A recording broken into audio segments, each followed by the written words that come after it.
Sore guys ya, kali ini kita bahas tentang trafo dan SMPS ya guys ya. Apa aja kelebihan dan kekurangannya guys ya. Sebelah kiri ini trafo kecil ya guys ya, nggak apa-apa ya buat contoh ya. Ini SMPS ya guys ya. SMPS ini sebenarnya sama dengan yang anda pakai setiap hari ya guys ya. Casan handphone ya, casan laptop ya guys. Nah kalau yang ini yang jadul-jadul nih biasanya pakai ginian ya guys ya, trafo ya. Nah, nomor satu adalah perbedaannya kekuatan ya, powerfulnya, bukan durabilitasnya ya, tapi powerfulnya ya. Powerful itu lebih powerful SMPS ya guys ya. Dengan berat yang sama itu ini pasti lebih powerful. Tapi kalau berat mungkin SMPS-nya lebih kecil ya bisa menyamakan dengan trafo yang beratnya lebih besar dari ini ya guys ya. Jadi powerful itu lebih powerful ini ya guys ya. Nah lalu efisiensi ya guys ya, efisiensi itu lebih efisien ini ya guys ya, yang SMPS ya guys ya. Ibaratnya tuh kalau dia ini masuk listrik ya guys ya, nah ini keluarnya misalkan masuk listrik 10 nih, ini keluarnya 6 misalkan gitu ya. Ini 60%an ya efisiensinya, ini bisa mencapai 90-an ya, 90%an ya guys ya. Jadi kalau masuk listrik 10 ini bisa keluar 9. Jadi kalau kebutuhannya 9 cukup dengan listrik 10 aja. Nah kalau ini untuk keperluannya 9 ini harus masuk lebih dari 10 gitu ya guys ya. Terus apa lagi ya guys ya, harga ya guys ya. Harga itu lebih murah SMPS ya, sangat amazing ya guys ya. Ternyata lebih powerful tapi lebih murah ya guys ya. Ini lebih mahal ya guys. Nah lalu apa lagi ya, durabilitas ya guys ya, kekuatan ya, keawetan ya guys ya. Keawetan menang ini ya guys ya, menang yang jadul ya guys ya. Ini 10 tahun mungkin belum apa-apa ya guys, dibandingkan dengan ini mungkin antara 3 sampai 10 tahun itu bisa rusak ya guys ya. Lalu apa lagi ya guys ya, terus cara kerja kali ya guys ya. Cara kerja ya, cara kerja nih saya udah siapin kertas guys ya. Nah ini untuk trafo ya guys ya. Trafo ini lambangnya nih ya seperti ini ya guys ya, gitu ya guys.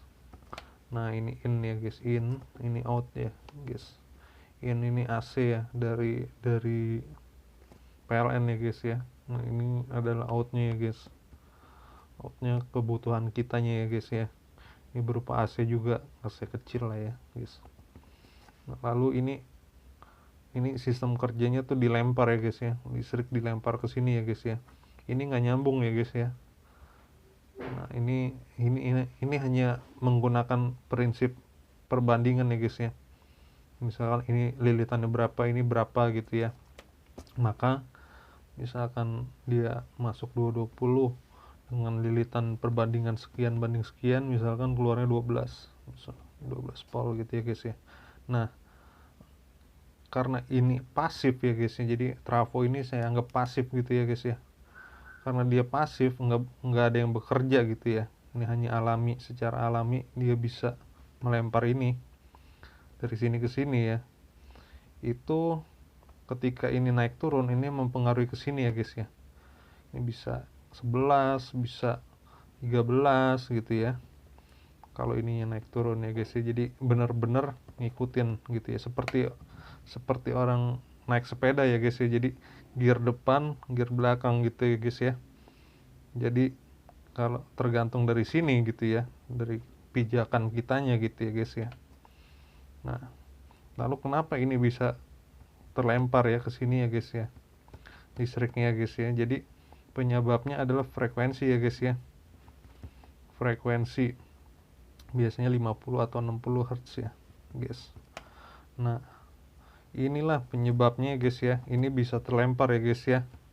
Jadi walaupun tidak bersentuhan ya, ini sama, cara kerjanya sama guys ya dengan handphone anda yang pakai wireless charger ya guys ya, yang cuma ditaruh doang gitu ya, tak gitu ya, langsung isi gitu ya guys.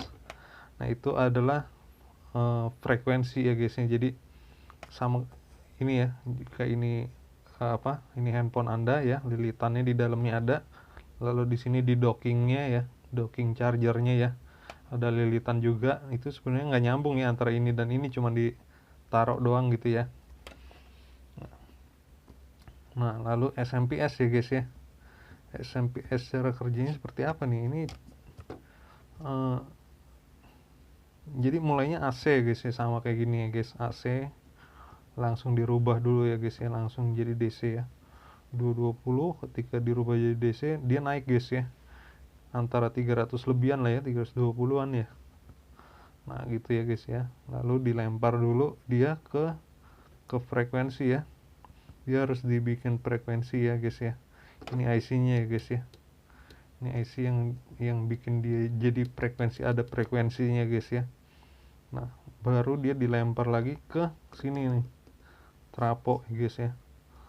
Trafo gitu guys. Nah ini jadi DC 300 volt dikonsletin dan dia akan terlempar ke sini ya, tapi ada frekuensinya. Jadi ibaratnya kalau ini kita tempelin permanen, nah ini kita pegang ya kabelnya ya, kita manual begitu frekuensi pakai tangan gitu ya, nyambung putus gitu ya guys ya. Maka itu akan terlempar ke sini guys ya. Misalkan kalau cuman sekali tempel doang tek gitu ya, kita konsletin langsung ya, tot gitu ya. Ternyata ya guys ya, ini ibarat RPM tuh naik ya di outputnya ya, sedikit ya, naik tek terus turun lagi gitu ya guys ya. Nah tapi kalau kita manual pakai tangan gitu ya, ibarat RPM tuh outputnya jadi begini guys ya, tuh lumayan lah ya guys ya, tapi kurang cepat gitu ya guys ya. Nah makanya pakai ini ya guys ya, baru ini outputnya bisa stabil, AC kecil sama seperti ini ya guys ya. Nah lalu di sini ada perangkat feedback ya guys ya, dia memberi masukan ke sini ya guys ya, ke frekuensi ini ya, namanya IC apa ya, lupa saya, IC PWM ya guys ya.